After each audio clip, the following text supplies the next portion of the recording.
Hi friends, ఈ రోజు మనము ట్రాన్స్ఫార్మర్ ఎందుకు కాన్స్టాంట్ ఫ్రీక్వెన్సీ ఇస్తుంది. ఓకే, ఎందుకు ఇస్తుంది ఒకసారి ఊహించుకో బ్రో. మీరు ఒక డీజే పార్టీలో ఉన్నారు. డీజే సౌండ్ ని ట్రాన్స్ఫార్మర్ అనుకుందాం. ఇప్పుడు డీజే ఏ ట్యూన్ ప్లే చేస్తాడో అదే ఫ్రీక్వెన్సీ. ట్రాన్స్ఫార్మర్ దానిని మార్చే ఛాన్స్ ఉండదు బ్రో. ఎందుకంటే ట్రాన్స్ఫార్మర్ కి ఫ్రీక్వెన్సీ మార్చే శక్తి లేదు కాబట్టి ట్రాన్స్ఫార్మర్ కేవలం వోల్టేజ్ ని పెంచడము లేదా తగ్గించడం చేస్తుంది. అంటే వాల్యూమ్ ని పెంచడమా లేదా తగ్గించడమా అని అర్థం. కానీ సాంగ్ స్పీడ్ మాత్రం మార్చలేదు బ్రో. ఎందుకంటే ఫ్రీక్వెన్సీ అంటే అనేదే జనరేటర్ డిసైడ్ చేస్తుంది. జనరేటర్ ఎన్నిసార్లు రొటేట్ అవుతుందో అదే ఫ్రీక్వెన్సీ.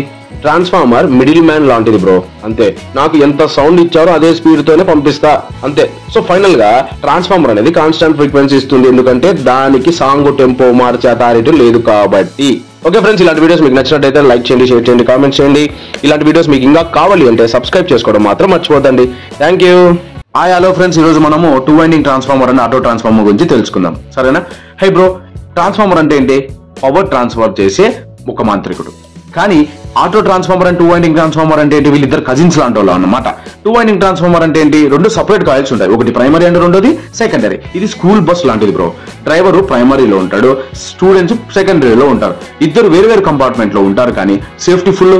అదే ఆటో ట్రాన్స్ఫార్మర్ అయితే ఒకే కాయిల్లోనే ట్యాపింగ్ తీసుకుంటారు. ఇది షేర్డ్ ఆటో లాంటిది బ్రో.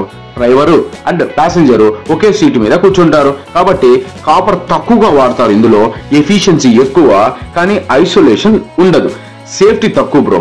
ఇంకా సింపుల్ గా చెప్పాలంటే ఏం చెప్పాలి? 2 వైండింగ్ అనేది సేఫ్ కానీ కాస్ట్లీ ఎక్కువ. అదే ఆటో ట్రాన్స్ఫార్మర్ చీప్ కానీ రిస్క్ ఎక్కువ. ఫ్రీక్వెన్సీ మార్చదు కానీ పవర్ ట్రాన్స్ఫార్మర్ మాత్రం మస్తు చేస్తుంది. ఓకే ఫ్రెండ్స్, ఇలాంటి వీడియోస్ మీకు ఇంకా నచ్చినట్టయితే లైక్ చేయండి, షేర్ చేయండి, కామెంట్ చేయండి. ఇలాంటి వీడియోస్ ఇంకా మీకు కావాలి అంటే మాత్రం సబ్స్క్రైబ్ చేసుకోవడం మాత్రం మర్చిపోదండి. Thank you. హలో ఫ్రెండ్స్, ఈ రోజు మనము core losses versus copper losses గురించి తెలుసుకుందాం. బ్రో ఒకసారి ఊహించు, నువ్వు కాలేజ్ లో వెళ్లే ముందరగా మిర్రర్ ముందు 30 నిమిషాలు హెయిర్ స్టైల్ ని సెట్ చేస్తావు. ఎందుకు? స్టైల్ గా కనపడాలని. కానీ తీరా చూస్తే క్లాస్ లో లెక్చరర్ అటెండెన్స్ తీసుకునే సమయానికి నిద్రపోతావు.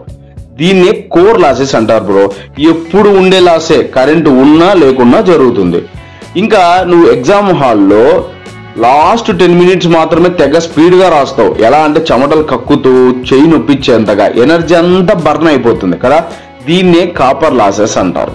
ఇంకా సింపుల్ గా చెప్పాలంటే కోర్ లాసెస్ అంటే always active losses. Copper losses అంటే కరెంట్ పెరిగితే పెరుగుతుంది, లేకపోతే లేదు. స్మార్ట్ గా చదువు బ్రో. ట్రాన్స్ఫార్మర్ ల ఎనర్జీ వృధా చేయకు.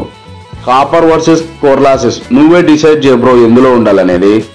ఓకే ఫ్రెండ్స్, ఇలాంటి వీడియోస్ ఇంకా మీకు నచ్చినట్టయితే లైక్ చేయండి, షేర్ చేయండి, కామెంట్ చేయండి. ఇలాంటి వీడియోస్ మీకు కావాలి అనుకుంటే సబ్స్క్రైబ్ చేసుకోవడం మాత్రం మర్చిపోదండి. Thank you.